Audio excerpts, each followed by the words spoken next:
할렐루야. 오늘 아침도 주님의 은혜로 평안하고 행복한 하루가 되시기를 주님의 이름으로 축복합니다. 3월 10일 금요일 아침 예배를 조용한 기도로 우리 함께 예배 드리길 원합니다. 사순절의 은혜를 살게 하시고 주님과 함께 기쁨으로 동행하게 하여 주시는 은혜와 사랑의 아버지 하나님, 주님께서 우리를 오늘도 돌봐주시고 우리의 모든 삶의 발자취를 이끌어주시고 그 모든 순간순간에 함께 하심에 감사드리고 또한 믿는 마음으로 나아가길 원합니다. 주님, 이 예배와 이 모든 시간 가운데 주님을 알게 하시고 경험하게 하여 주시고 주님의 은혜를 풍성히 누리며 이 하루를 시작하는 복된 주의 자녀들 되도록 도와주시옵소서. 이 모든 말씀 예수님의 이름으로 기도드렸습니다. 아멘. 오늘 우리가 함께 고백할 시편의 찬양은 시편 143편 8절의 말씀입니다. 아침에 나로 하여금 주의 인자한 말씀을 듣게 하소서. 내가 주를 의뢰함이니이다. 내가 다닐 길을 알게 하소서. 내가 내 영혼을 주께 드림이니이다. 아멘. 오늘 우리에게 주시는 하나님의 말씀은 마태복음 19장 1절에서 12절까지의 말씀입니다.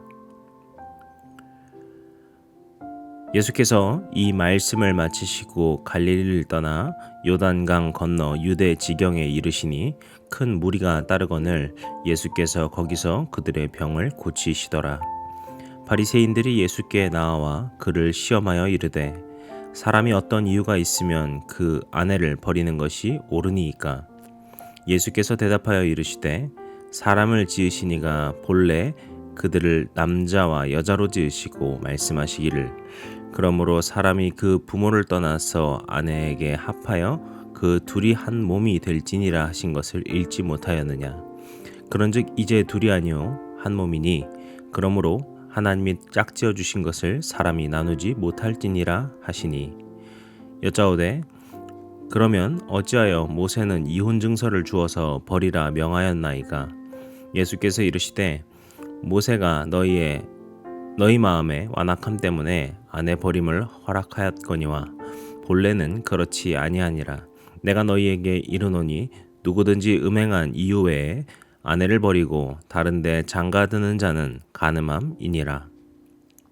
제자들이 이르되 만일 사람이 아내에게 이같이 할진대 장가들지 않는 것이 좋겠나이다. 예수께서 이르시되 사람마다 이 말을 받지 못하고 오직 타고날 자라야 할지니라. 어머니의 태로부터 된 고자도 있고 사람이 만든 고자도 있고 천국을 위하여 스스로 된 고자도 있도다. 이 말을 받을 만한 자는 받을지어다. 아멘. 오늘 우리가 나눌 말씀은 마태복음 19장의 말씀이죠. 오늘 말씀과 그리고 이제 마태복음 20장까지에 이르는 이 말씀을 예수님의 베레아 사역기라고 부릅니다. 그리고 예루살렘에 입성하시기 전 마지막 그 유대 지역을 돌며 하셨던 사역의 시간이다. 이렇게 보기도 합니다. 이 베레아 지역은 북쪽에 있는 곳인데 요단강 건너편에 있는 그 베레아 지역으로 이제 건너가시게 되신 것이죠. 그리고 그곳을 건너시면서 예루살렘 쪽으로 이제 쭉 내려가시는 과정에 있는 것이고요. 그 출발이 그 시작이 바로 오늘 말씀이다라고 볼 수 있습니다. 그래서 1절과 2절에 그 이야기를 하고 있습니다. 그런데 이제 3절을 보시게 되면 바리새인들이 나타납니다. 참 우리가 이 마태복음 이야기를 하면서 바리새인 이야기를 많이 하는 것 같은데요. 그만큼 예수님의 사역을 고가워하고 방해하고 힘들게 하던 자들이 바로 이 바리새인들이었다라는 것을 알 수 있는 것이죠. 아무튼 그들이 예수님께 나와서 예수님을 시험하면서 묻습니다. 그 질문은 바로 3절에 나온 질문이죠. 사람이 어떤 이유가 있으면 그 아내를 버리는 것이 옳으니까? 여기서 중요한 말이 있는데 바로 어떤 이유입니다. 왜냐하면 본문 우리가 7절을 보시게 되면은요. 그들은 이미 생각하고 있는 관점이 모세의 율법에서 이혼 증서를 주었을 때 이혼하는 것을 그 모세 율법에 이미 허락을 하고 있다라는 것을 전제로 두고 있어요. 그렇기 때문에 이들이 지금 질문하는 것은 이혼을 하는 것이 옳습니까? 그것을 하면 안 됩니까? 라는 질문이 아닌 것이죠. 그러니까 어떤 이유가 핵심인 거예요. 그러니까 어떤 이유가 있을 때 이혼을 하는 것이 적법합니까? 그 모세의 율법에 합당한 것입니까? 이것을 묻는 것입니다. 그래서 이 해석에 대해서도 당시 바리새인들 그리고 그 바리새인들 사이에 있는 분파 혹은 사두개인들, 서기관들, 랍비들 이 모든 어떤 성경의 지식층들 가운데서도 상당히 논쟁이 되던 질문이 바로 이 이혼에 관한 것이었습니다. 대체 여기서 어떤 이유가 있을 때 이혼을 할 수 있겠는가? 라는 것이죠. 그렇기 때문에 예수님께 그런 것을 묻게 된 것입니다. 하지만 그렇다고 해서 이 질문은 단순히 우리가 어떤 생각하고 있는 테스트의 성격의 시험이 아니라는 것은 알 수 있을 것입니다. 이것은 예수님을 공격하고 예수님을 어떤 궁지에 몰아넣고자 하는 술수에 가까운 것이었죠. 어떻게 그것을 알 수 있는가 하면은 우리가 1절을 보시게 되면은요. 예수님이 그 베레아 지역을 지나가실 때 큰 무리가 따랐다라는 것을 우리가 볼 수 있습니다. 그만큼 많은 사람들이 있었다는 것이죠. 그런데 앞서 말씀드린 것처럼 이 질문은 이 유대인들 그리고 그 바리새인들 혹은 랍비들 사이에서도 상당히 논쟁이 있는 질문이었습니다. 그래서 딱 답이 정해지지 않는 질문이었거든요. 그런데 이 큰 무리가 예수님이 어떤 답을 주시면 어떻게 될까요? 이것이 옳습니다. 저는 이거를 동의할 수 없습니다. 그런 식으로 이제 갈리게 되겠죠, 사람들 사이에. 그렇다 보니까 예수님을 따르던 무리들이 분열을 하게 되는 그런 일을 초래할 수 있는 것입니다. 그래서 그런 것들을 전제로 두고 그 유대교 안에 있는 그 여러 분파들 사이에 여러 분파들이 다 예수님을 따르면서 모였을 것인데 그들이 서로 반목하고 분열을 일으키고 다투라라는 것을 가지고서 이렇게 공격을 한 것이죠. 그리고 또 하나는 이것은 세례 요한이 이미 겪은 것이죠. 세례 요한은 그 헤롯, 지금 이스라엘의 왕인 헤롯 왕이 그 이혼을 하고 재혼을 했을 때 이것이 옳지 못하다고 정죄했다가 그가 감옥에 갇힌 일이 있었습니다.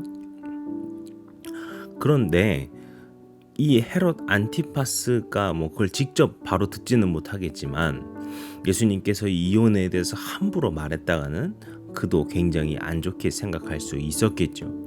그렇기 때문에 그런 요소까지도 생각해서 이 바리새인들의 질문은 예수님을 위험에 빠뜨리고 또 많은 논란을 일으키고 하는 그런 목적을 가지고서 이렇게 공격적인 질문을 했다라고 볼 수 있겠습니다. 그런데 그때 예수님의 대답을 우리가 보게 되면은요, 참 그 통찰력이 놀랍구나, 대단하구나 라는 것을 우리가 생각하게 됩니다. 그것을 우리가 5절, 6절 말씀에서 볼 수 있죠. 우리 5절과 6절의 말씀은 한번 같이 읽어보면 좋겠습니다. 말씀하시기를 그러므로 사람이 그 부모를 떠나서 아내에게 합하여 그 둘이 한 몸이 될지니라 하신 것을 읽지 못하였느냐. 그런즉 이제 둘이 아니요 한 몸이니 그러므로 하나님이 짝지어 주신 것을 사람이 나누지 못할지니라 하시니. 아멘.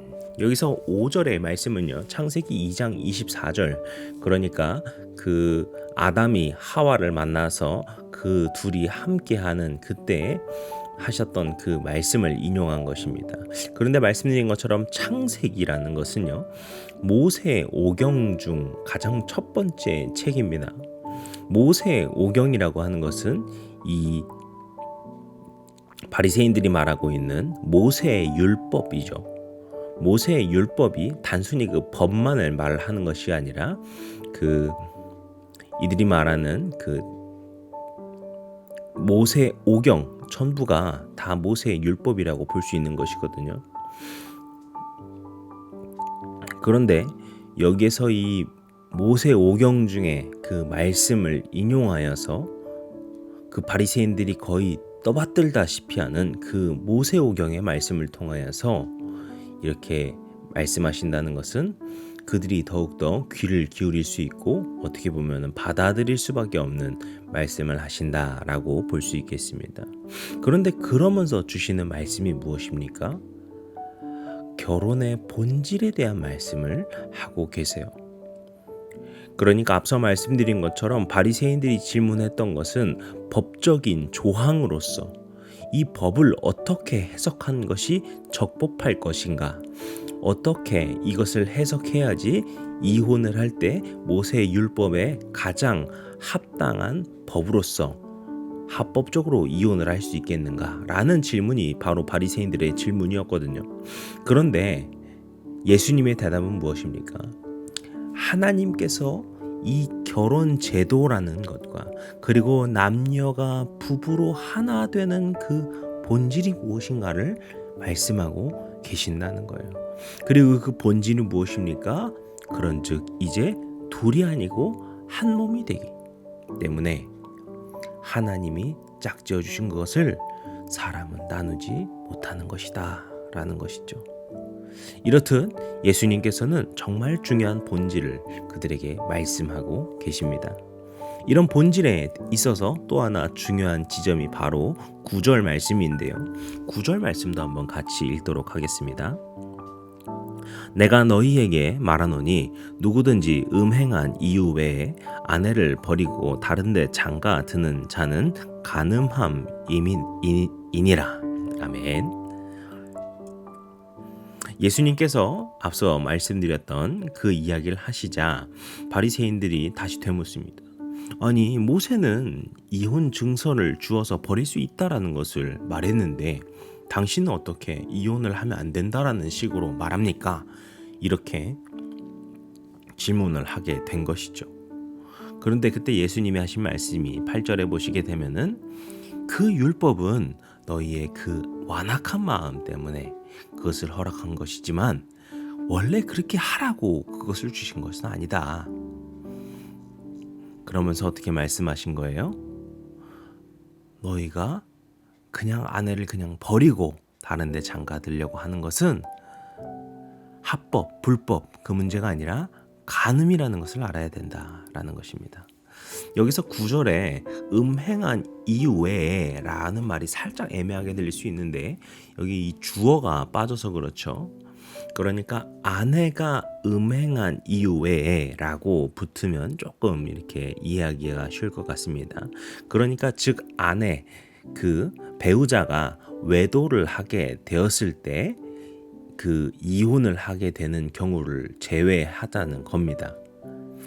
그런데 그 이외에 그냥 가정이 잘 있는데 그저 아내를 버리고 다른 여자와 결혼하려 한다면 이것은 간음에 해당한다라고 짚고 계시는 거예요.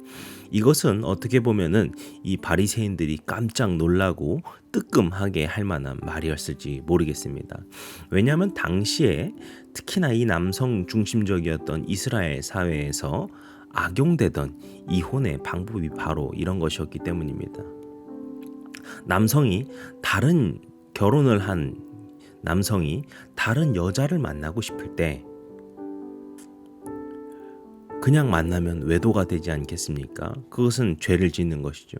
그렇게 되면 지금 아내에게 어떠한 꼬투리라도 잡아서 어떠한 법적인 조항이라도 찾아서 이혼을 해버리고 다른 여자와 결혼을 하게 되는 그런 방식들을, 그런 악한 행동들을 해왔던 것을 예수님은 분명히 통찰력 있게 짚고 계신 것입니다. 이것이 바리새인들이 궁금해했던 그 이혼의 원리였기도 했거든요. 그들의 질문의 근원이기도 했죠. 법적으로 하자가 없이 깨끗하게 이혼할 수 있는 그 이혼의 이유, 이혼의 근거는 무엇이 있겠습니까? 라는 것이죠. 하지만 예수님께서는 앞서 그 결혼의 본질에 대해서 우리에게 바리새인들에게 말씀해 주셨다면 이제는 조금 더 커다란 관점에서 사랑의 본질이 무엇인가를 우리에게 말씀해 주고 계십니다. 부부가 되어서 서로 사랑한다라고 하는 것은 법적으로 하자가 있는가 없는가, 적법한가 위법한가 그 문제가 아니라 본능대로 따를 수 있는가 없는가 그 문제가 아니라 자신의 본능이나 어떤 쾌락을 위하여서 다른 이성을 만나고자 할 때 그것은 결코 정당하다라고 될 수 없고 그것은 아무리 법으로 깨끗하다고 생각될지라도 그것은 간음하는 것이다. 이것을 말하고 계시는 겁니다. 저는 오늘 이 말씀을 보게 되면서 결혼에 대해서 또 사랑에 대해서도 생각을 하고 많은 묵상을 하게 되지만 예수님의 이 통찰력에 대해서 많이 묵상을 하게 됩니다. 예수님께서 바라보고 계신 것은 무엇입니까? 바로 본질이었습니다. 그런데 우리의 신앙생활도 그런 것 같아요. 제가 이번에 수요 예배 때도 그런 비슷한 말씀을 나눴지만 우리가 사순절에 회개의 영성으로 혹은 주님과 동행한다라고 말을 한다고 하면서 우리가 그렇게 신앙생활을 한다는 것은 어떤 의미일까요? 특별 새벽 기도회를 열심히 나가는 것일까요? 아니면은 성경 필사를 열심히 해서 무슨 어디서부터 어디까지 성경을 다 쓰는 것일까요? 아니면은 매일매일 기도를 1시간씩 2시간씩 하는 것일까요?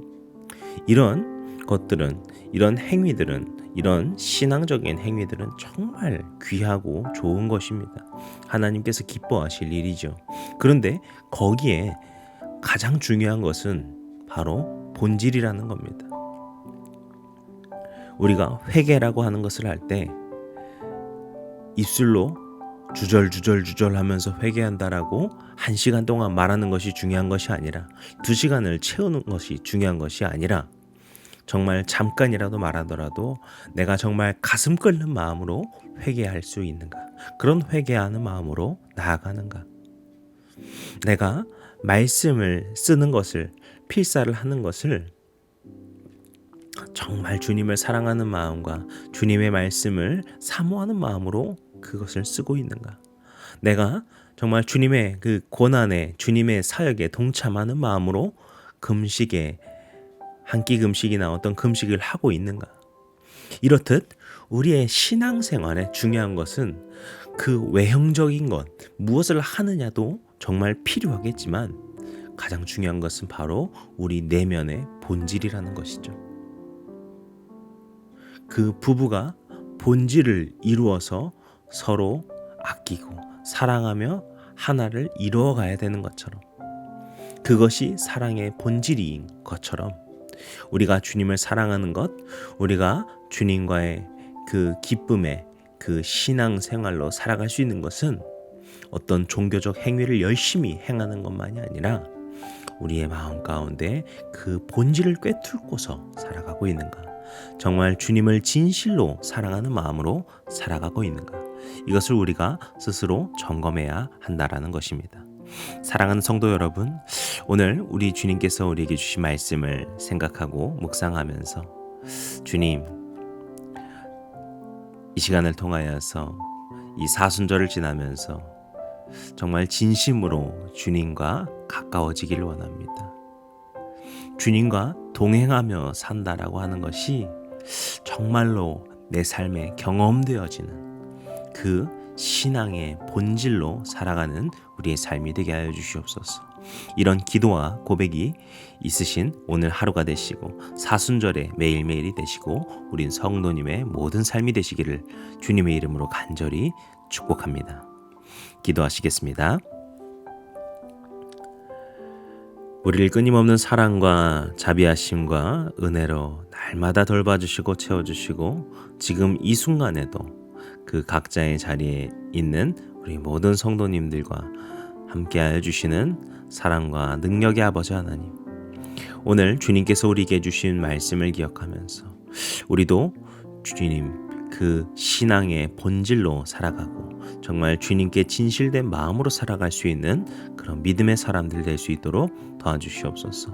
우리의 삶 가운데 무엇보다도 우리의 온 마음을 다하여서 주님을 섬기며 살아가고 주님을 알아가며 살아갈 수 있는 그런 은혜의 삶이 우리 가운데 펼쳐질 수 있도록 날마다 주님께서 우리에게 말씀하여 주시고 그 사랑의 음성 들려주시고 늘 그 은혜로 채워주시옵소서. 오늘 하루도 그렇게 우리를 살게 하시고 우리와 동행하여 주실 주님을 믿습니다. 주님 그렇게 우리와 이 시간 모든 시간 동안 함께하여 주시옵소서. 그렇게 주님의 그 사순절의 은혜를 충만히 누리게 하여 주시옵소서. 모든 말씀 우리 주님 예수 그리스도의 이름으로 기도드렸습니다. 아멘. 이제 주기도문 함께 들으시고 오늘 예배 마치겠습니다.